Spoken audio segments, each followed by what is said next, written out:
எப்போ ஒரு ஜியை குரூப்புன்னு சொல்லுவோம்னா அது க்ளோசர் அசோசியேட்டிவ்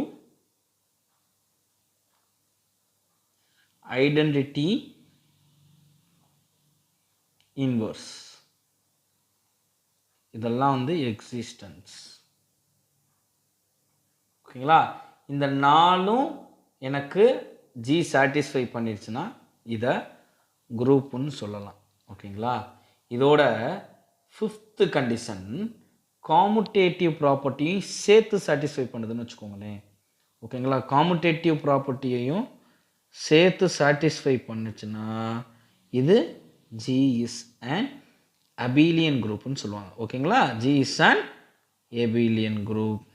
அப்போது ஒரு குரூப் சொல்லணுன்னா இந்த 4 கண்டிஷனையும், எபிலியன்னா 5 கண்டிஷனையும் சாட்டிஸ்ஃபை